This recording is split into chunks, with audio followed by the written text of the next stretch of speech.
I'm Mindy Peterson, and this is Enhanced Life with Music, where we explore the practical ways music transforms everyday life, health, happiness, and beyond. Every single one of us has a mother, and postnatal depression affects way more mothers than most of us realize. Many of these mothers suffer in silence and feel isolated and hopeless at the very same time that they're, quote, supposed to feel joyful. But emerging research suggests something both ancient and beautifully simple may help these mothers, and that's singing together. Today, we're exploring a groundbreaking program that's getting a lot of attention called Melodies for Moms, and also the research behind how this group music making is reducing symptoms of postnatal depression, offering a cost-effective, community-based solution at a time when mental health services are stretched thin. My guest today is Yvonne Farquharson, founder and managing director of Breathe Arts Health Research. Yvonne is a multi-award-winning social entrepreneur who specializes in developing creative, research-led programs to improve healthcare and transform lives. She has gained international recognition for her work in the arts and health and social enterprise sector, and is an in-demand speaker and consultant globally, most recently training the World Health Organization. Yvonne has co-authored papers published in peer-reviewed medical journals and regularly contributes to book chapters and other publications. Welcome to Enhanced Life with Music, Yvonne. Thank you so much for having me. It's so great to have you, and I'm really looking forward to this conversation and learning more about Melodies for Moms. Starting out, though, tell us, how common is postnatal depression, and what are the symptoms? How might someone know if they or a loved one has postnatal depression? Yeah, so postnatal depression is actually more common than a lot of us realise. The stats say that it affects around 1 in 10 women, but in reality, we think it's a lot more than that. In COVID, for example, we know it was around 1 in 4 women, and Oh, we wow. also know that a lot of cases go undiagnosed. So I would say that's a very modest example of a figure there. And I think postnatal depression can exhibit itself in many, many different ways, from lack of sleep, too much sleep, feeling really low, feeling tearful, not being able to bond with your baby, withdrawing from society, withdrawing from yourself. But the interesting thing about postnatal depression is because it has such a variety of symptoms, many women simply don't realize that what they're Mm, experiencing is postnatal depression. And mm. in those early days, people talk about the baby blues and, oh, everyone feels a bit down. But actually, postnatal depression is a very serious condition and it's very dangerous. And actually, it's absolutely essential that we take this seriously in society. Is postnatal depression something that happens anytime during the first year after giving birth, or what time period are we talking about? Yeah, so it's generally within the first year after birth. So Okay. within those first couple of weeks after birth, people talk about the baby blues, for example, and that's a very common phrase that people understand. But if those feelings go on beyond those first few weeks into months, that's when we start to realize actually this isn't just baby blues, this is postnatal depression. Once you get beyond that first year, it generally is kind of encompassed within depression more broadly. Okay. Tell us about Melodies for Moms. Explain what the program is to Yeah. listeners. So, Breathe Melodies for Mums is a groundbreaking new way of addressing postnatal depression in mothers. So, it's a 10-week music making and singing program that is specifically focused on the mother. So you'll be aware that there are many mum and baby singing groups out there in society, but they tend to be focused on the child and they tend to be a lot of nursery rhymes, overstimulating, quite intense. And Breathe Melodies for Mums is the absolute opposite of that. It puts mother right at the heart of the service. Now, what we know is that we know there are a lot of barriers for women to accessing traditional healthcare services. So things such as antidepressants or talking therapies. But we know that historically, women will access singing programs with their child. So we've taken the concept of a mother and baby group, but we have designed it intricately to meet the very specific needs of postnatal depression. So So let me let me give you, just clarify. Are you saying that mothers are not likely to take advantage of talk therapy and medications, but they will take advantage of a singing session, or there isn't access to talk therapy and medications, or both? I think a bit of both, but we actually know there are a lot of services out there for women experiencing postnatal depression, but we know there are a lot of barriers to women accessing them. So sometimes things such as fear to explain that you're suffering, fear their baby might be taken away, shame of admitting that this is what you're experiencing. There can be Okay, cultural barriers to accessing mainstream therapies, but we do know that women will go to singing groups. got And it. very often they think, oh, well, I'll go to a singing group for my baby. But we Oh, okay, flipped that on its head and we've said, okay, we'll get you to the singing group. You think you're coming for your baby, but it's all about you. got it. And And the babies do come to these sessions, right? Even though it is very absolutely. focused on the mother and not the baby in terms of nursery rhymes and the types of music and things like that. So the babies are present, though. Yes, so Got it. mothers come along with their babies and they learn to sing songs in multiple languages, in 4-part harmonies, in rounds, beautiful, challenging, artistic melodies that have been designed specifically to meet those needs. So let me give you an example. So we have groups of around 10 to 12 women, which is a perfect number to create a good sense of community, but without a sense of overwhelm for these Sure. women. We sing songs in rounds, which encourages eye contact. Now, a great way to form social connection and bonding, something Ah, that can often be a struggle for women when experiencing postnatal depression. They can feel isolated and disconnected. We choose lyrics that help to uplift and empower the women and feel strong, as well as lyrics that help them to let go and release emotions and sometimes cry in a safe space. yeah. And then we challenge the women, as I said, artistically. And one of the things that we know is that the songs we sing are simple enough that if you're incredibly sleep deprived, you can learn it, but they're challenging enough to keep you cognitively present in the room. So, Ah, therefore, singing becomes a form of mindfulness as well as distraction for these women.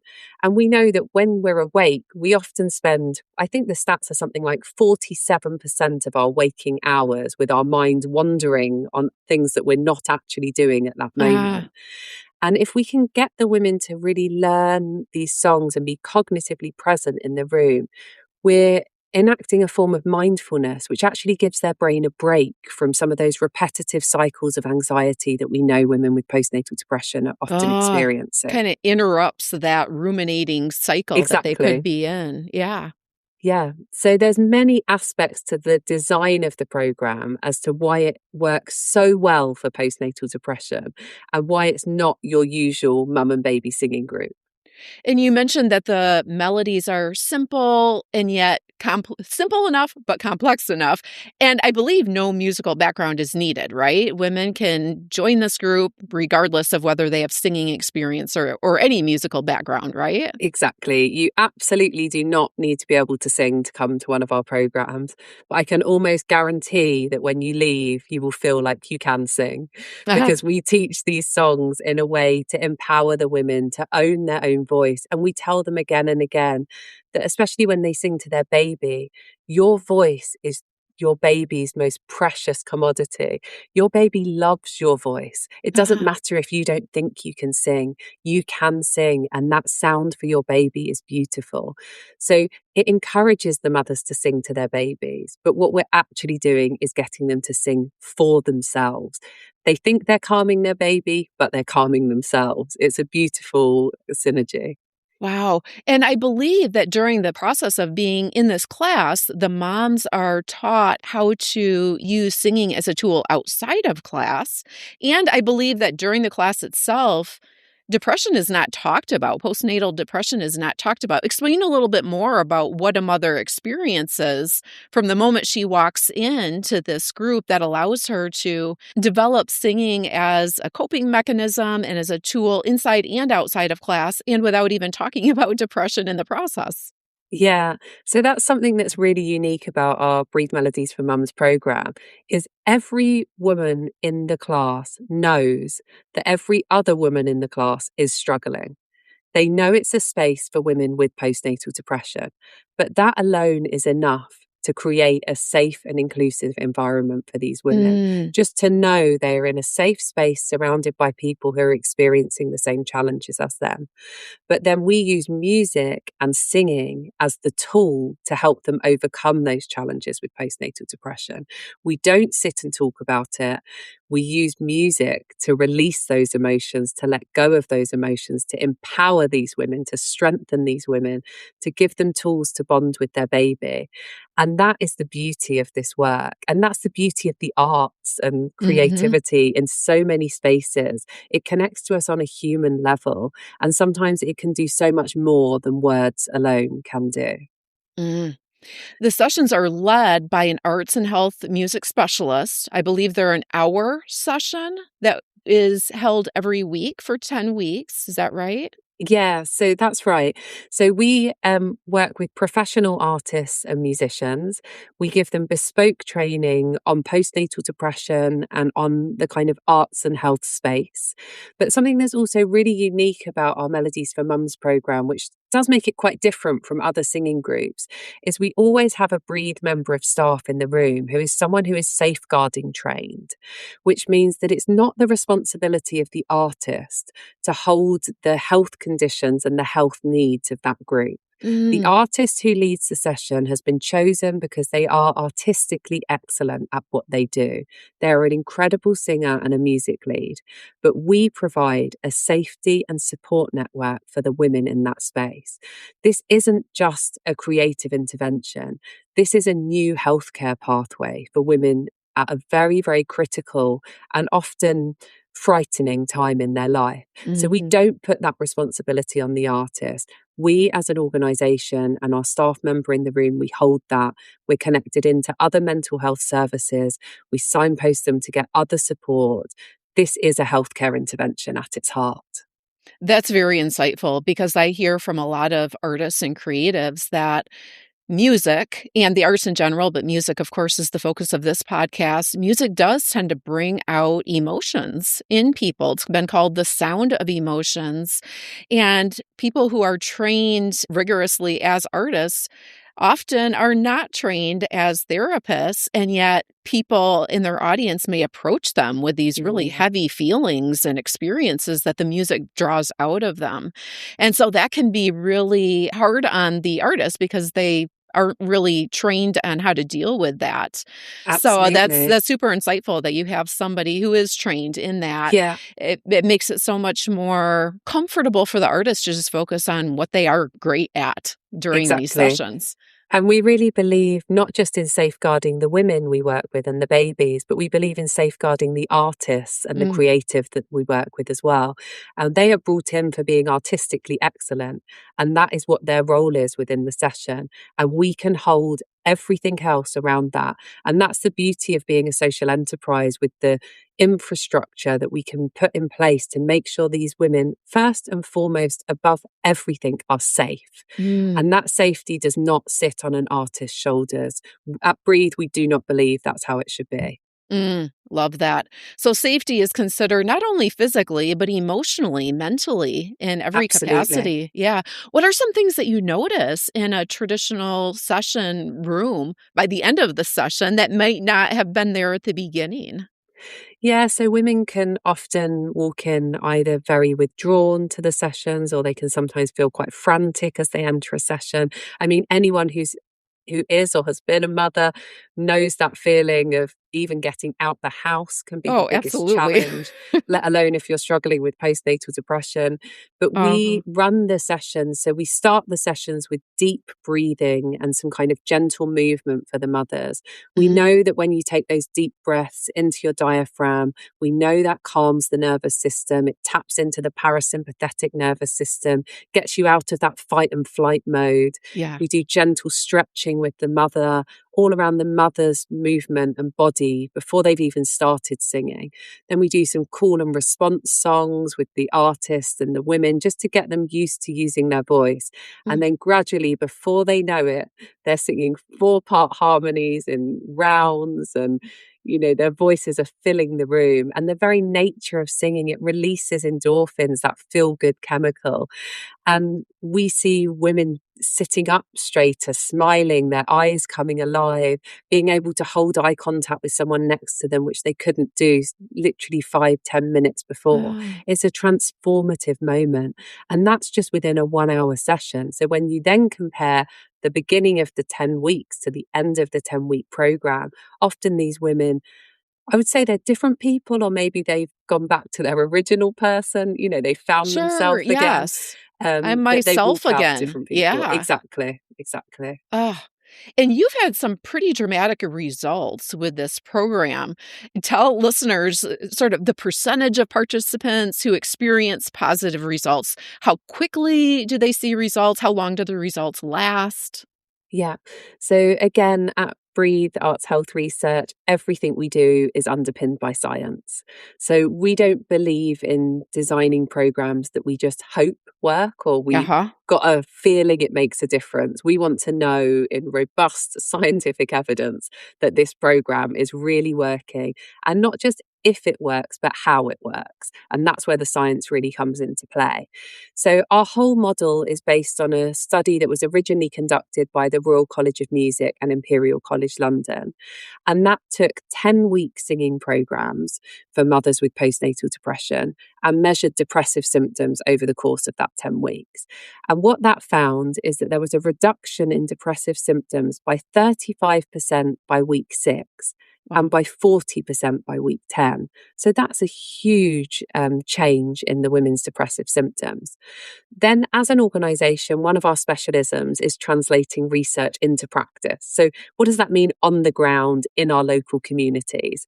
So, we took that research and we started running it, setting up local groups across London to say, how does this translate into the local communities that we're working in? And we saw a really similar outcome with the local groups we were running in London. So we thought that's really exciting, but perhaps we can do even more research and see, could this work at scale? Could this be something that could actually transform the way healthcare is delivered for women struggling with postnatal depression? So we've then recently just finished a 5-year scientific research study in collaboration with colleagues at King's College London and University College London that looked at depressive symptoms across the 10-week programme for mothers and babies, as well as at 6 months post the end of the programme. Mm. And what we found, so we took almost 200 women and their babies, and 2/3 of the women were sent into our Singing for Postnatal Depression group, so Breathe Melodies for Mums, and 1/3 of them were put into a control group, so kind of care as usual. And what we found is not only did the singing group see a dramatic reduction in depressive symptoms over the 10 weeks, but 6 months after the intervention had ended, they were still experiencing that same reduction in depressive symptoms, which we Oh, didn't wow. see in the control group. So Uh, that shows us that there's long lasting benefits for women singing for their baby and for themselves when they're experiencing postnatal depression. And alongside that, because we measured saliva samples, which holds cortisol, which is our stress hormone, we measured that in both mothers and babies. And another really interesting oh, you finding that measure it in the came. babies too? Yeah, yeah, Oh, absolutely. interesting. And a really interesting finding that came out of this most recent study was that for the first time, we saw a kind of correlation, a synchronization of the cortisol levels between mother and baby in the singing group. Now, Oh, what wow. that shows us is there's a kind of biological manifestation of mother infant bonding in the singing group, which is just so exciting. And we know that singing with your baby helps you to bond with your baby. People generally think that they know that, but biologically to be able to prove it is something else. And we're really, really excited about some of these new findings that have come out of our fantastic research. Oh, for sure. That is so exciting and so fascinating about the synchronizing that's happening between the mother and the baby. Is Absolutely. there any kind of a theory on how that happens? Is it something related to the breast milk, or is this regardless of whether babies are breastfed or not? Yeah, I don't think it's anything to do with breastfeeding. That wasn't kind Okay. of a factor within the research. So it was Yeah. simply comparing women who were singing with their babies to women with care as usual. And it Oh, was the singing group that showed this synchronization. So, and our fascinating. research team behind this at King's College London and University College London, they are some of the best at what they do. And they just took an absolutely brilliant approach to monitoring these women, like I said, over it was a 5-year randomized control trial. So the kind of gold standard in medical research. And they Sure. looked at social factors, behavioral factors, psychological factors, biological factors, as well as the cost effectiveness of the program. So we're now in a position where we can say this isn't just clinically effective, this is also a cost effective intervention and treatment pathway for women with postnatal depression. Yes, and I wanna talk about that, but first, I know Daisy Fancourt is your head of research, and she was a recent guest on this podcast talking about her brand new book, Art Cure, which I highly recommend. Me Eh, too. was she involved she was involved, I think, in this 5-year study, right? Absolutely. So Daisy's been involved in all of the research behind Okay. this intervention. So Daisy was involved in the original study with Royal College of Music. And in our most recent 5-year study, she was one of the principal investigators alongside Professor Carmine Parianti at King's College London. And together, they have been the kind of masterminds behind this research. And yes, I must also be a big advocate for Daisy's book on this podcast. Absolutely brilliant way of getting science into the mainstream and getting our society to understand how arts can benefit us all. Great way to describe it. Yes, 100%. Daisy is a superstar when it comes Yeah, to research and music and arts and health and translating that into language that all of us non-scientists can understand and apply to our absolutely. everyday lives. So, Yeah, yes. If you've ever struggled with sleep, focus, or even just winding down at the end of the day, you'll want to check out Brain FM. Their tagline is music powered by science. And that's not just marketing. Brain FM uses scientifically designed functional music that's engineered to influence brain activity for focus, relaxation, and sleep, helping you fall asleep faster, stay asleep longer, and boost productivity when you're awake. Unlike Spotify or YouTube focus playlists or white noise, Brain FM's music is backed by patented audio technology that increases blood flow to brain regions associated with focus and flow state. There's even a specialized feature to support focus for people with ADHD in a non pharmacological way. Personally, I've been using Brain FM for over a year and absolutely love it. I listen to it every night while I unwind before bed, and it makes a huge difference in getting into a relaxed mode where I'm perfectly prepped to ease into sleep. Focus is less of a challenge for me, but whenever I find myself in the middle of noise I can't control, I just pop in earbuds, turn on Brain FM's focus music, and let the magic happen. Learn more at brain.fm or in episode 203. And try Brain FM for yourself with a free 30-day trial by going to brain.fm/enhance. No credit card required. Links are in the show notes. One other statistic that I saw that I just want listeners to hear is that the mothers who took part in this program, you saw a 73% recovery rate of postnatal depression. Is that right? absolutely. Yes, that was one of the original findings as well. So there are so many stats now that just show unequivocally that singing is a great treatment pathway for women experiencing postnatal depression. Sure. And this is a little bit beyond the scope of today's conversation, but you mentioned the babies synchronizing with their mothers, and that 5-year study did show that your group singing program, the Breathe Melodies for Moms, did benefit not only the mental well being of the mothers, but really benefited the babies too. And there is a really great overview film on your website or on Yeah, YouTube or both. I can't remember both. where I saw it. Yeah. Both. Okay. Yeah. I'll see if I can link to that in the show notes. But really great overview on the program. Yeah, and we've found not only does it benefit, as we've said, the mother, and now we can see benefits in the baby, like we've also heard from the women that their partners are singing the songs at home with them. Other family members are Oh, learning the songs. They're singing together, often as family units. So, most recently, we've actually started piloting this work also for fathers, because we know postnatal depression now can also impact fathers and partners. So, we've just been running a pilot over the last year looking at a singing program specifically for fathers. And our next mission is to work with the LGBTQ community, because we know families now have very different setups. It's not as straightforward as mothers and fathers anymore. And uh, actually, everybody needs to find their tribe in those early days of parenthood. And we know that coming together with like minded people, engaging in creativity and the arts in that really critical time can be crucial for all types of people, not just mothers. yes. You mentioned the cost effectiveness of this program, and I know mental health services here in the US are under a lot of pressure. There's a huge demand and need for them, and not quite enough supply to meet Yeah. demand.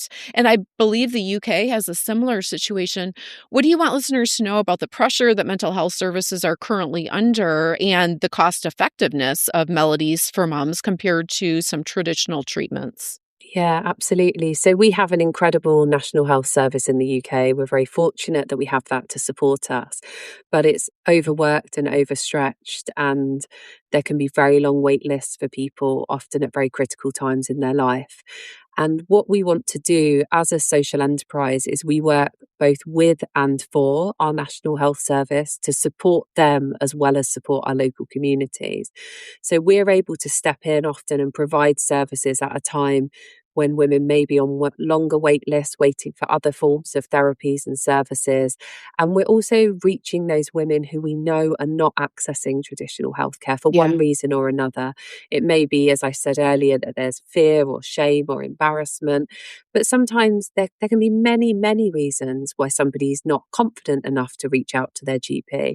What we find with the women accessing our program is very often English might not be their first language. So we sing songs from all around the world. Actually, English is just one of many, many languages that we teach our music in. And we accept referrals from GPs, midwives, healthcare workers, but we also accept self referrals. So our program is completely open to anyone who feels they're at need. We then do clinical screening tools still, even outside of our research, pre and post the intervention, to make sure that we're continually monitoring the impact of our work, which is absolutely essential. But we know that we can be a support both for women and for the healthcare service itself by offering this as an additional service and also offering women a sense of choice in their healthcare pathway. It doesn't need to be instead of traditional healthcare, it could be as well as traditional healthcare. Absolutely. I could see this being a huge complement and supplement to moms who are choosing and accessing talk therapy or medication. So, Yeah. whether they are or not, whether that's something that they need or not, I can see Melodies for Moms being a huge complement and supplement to anything else that they're doing. Absolutely. Tell us where Melodies for Moms is available. Is it just in London? Is it just in the UK? Yeah, so we run a lot of in person programs in London, which is where we're based as a social enterprise. But we also deliver an online program that is available to all women nationally and internationally who could access this program. But we're also in the process of partnering with the World Health Organization to roll this out into other countries. So we've currently trained teams in 7 other countries across Europe and as far afield as Singapore. So Oh, we now know, for example, in villages in Romania, in towns in Denmark, in Switzerland, in Portugal. this program, a culturally relevant version of this program, is running in those local communities. Mm. And across the UK, we're looking at scaling this up. At Breed, we tend to do things in a slow and steady approach. So, as I mentioned earlier, because safety and safeguarding is at the real heart of this, and because we see it as an actual healthcare service, not just a kind of singing group, we're growing slowly and steadily and making sure we're getting those partnerships right in local geographies to make sure this can become a brand new way of treating postnatal depression, not just for 10 weeks, not just for the next year, but forevermore. So, yeah, so we're in a really exciting phase of development where we're just building those partnerships on a regional, national, and international level. And we hope that we're going to make this available for as many mothers, fathers, and parents as possible. Love that. Is the program available in the US at all, say online? Yeah, we haven't run it in the US, but we have an online program that people can access from wherever they are in the world. Okay. I know you mentioned that new moms often join the program after it's suggested by a midwife or a general practitioner, or they can find it on their own, maybe through social Yeah. media or word of mouth. Are there other ways that people tend to find out about it? And if it's not available locally, for example, maybe people in the US who maybe they want to join online, but would also love to have a local in-person group. How can someone make that request known and advocate for bringing it to their own community? Yeah, so we're really open to hearing from anyone out there who wants to bring this into their local geography. We've now got a training program available. As I said, we've trained teams in a number of countries across Europe and Singapore. So we're looking for kind of international partners who would like to be trained to deliver this in their local area. And in regards to how you find the program, we're trying to get it out there as much as possible. Our research has now been published in medical journals. We've got kind of global press around this work.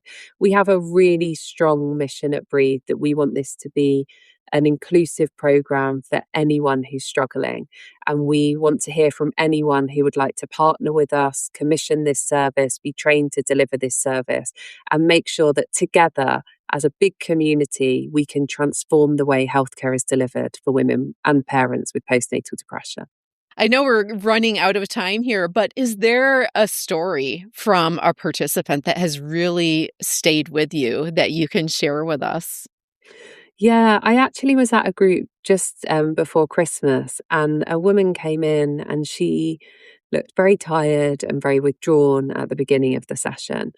And at the end of the session, she looked slightly less tired and slightly less withdrawn. And sometimes you don't always know what's going on in people's lives and you just notice these very minor changes. And then she came up to me just before she left and she said, I haven't had the energy to shower for 3 days. She said, I haven't left the house since this last session last week. Mm. She said, but I got on a bus and I got here today with my baby because this is my medicine.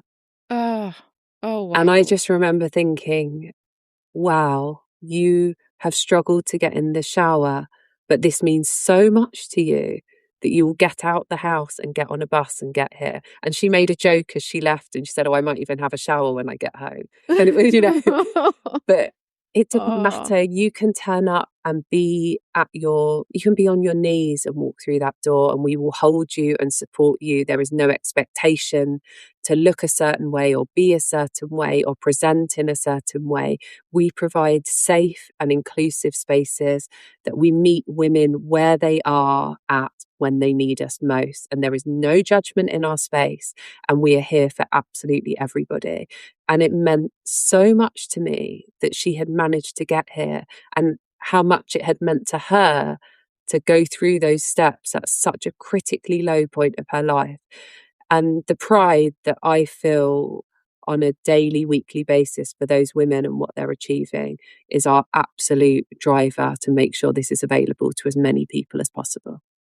I imagine. I just have goosebumps hearing that story. And I just can't imagine how rewarding this work must be to see women at this vulnerable stage of life who are struggling and just realize that you're giving them hope. You're making a difference in their lives. I just think back to, I mean, having this conversation takes me right back to Yeah. over 20 years ago when my kids were born, and just what a difficult stage that was for me as a woman, as a mother, young mother. And I just can't tell you how much value I place on the work that you're doing. So Oh, huge thank you. kudos to you and your team for what you're doing. You have a podcast as well. So obviously people who are listening to this are podcast listeners. So there's the Melodies for Moms podcast. So I'll put a link in the show notes Thank you. to that so people can quickly get their fingers on that on their device and find that and get their earbuds in and listen to Yeah. more. Is there anything else before we close out with a coda that you want listeners to know either about the podcast or about Melodies for Moms that we haven't already covered? Yeah, I think my biggest takeaway with Melodies for Mums is people think it's important to sing to their baby. And of course, it is important to sing to your baby if that feels right for you. But I want to encourage our listeners today to sing for themselves.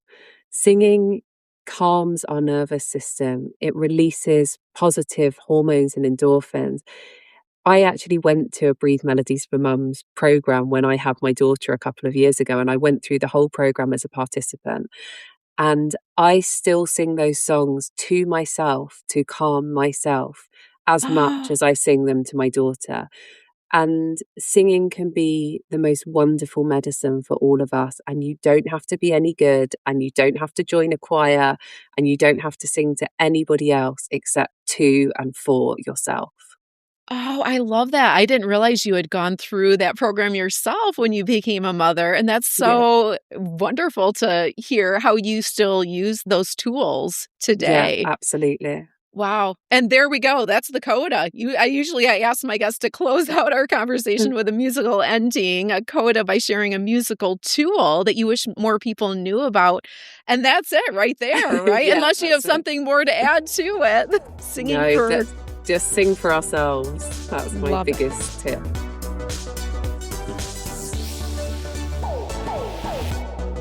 Thank you so much to Yvonne for sharing this powerful way that music is making lives better for so many moms and babies, and also dads and other family members.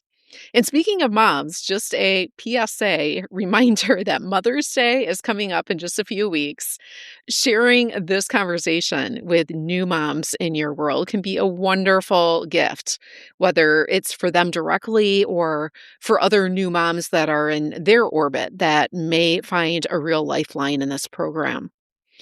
As always, there are tons of links in the show notes to this organization, programming, research, and Yvonne's TED Talk. There are also links to related episodes you may enjoy, like Daisy Fancourt's recent episode on her brand new book, Art Cure, that we referenced, the research behind lullabies, and the benefits of singing for our health and well-being.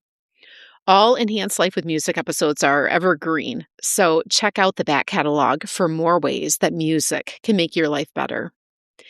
If you have not already signed up for my Soundbites email newsletter, just a heads up that the next issue will include a chance to win a free brand new book releasing soon and featured in an upcoming episode. The free book offer will only be available to Soundbite subscribers, so be sure to sign up with the link in the show notes. This is an occasional newsletter, no more than once a month, so you will not be inundated with emails when you sign up for this. And of course, you can unsubscribe at any time. You can always connect with me on email, mindy@mpetersonmusic.com, Facebook, Instagram, X, or LinkedIn. Thank you so much for joining me today and for sharing this show. It is one of the best ways to help us reach new listeners and spread the transforming power of music in everyday life. Until next time, may your life be enhanced with music.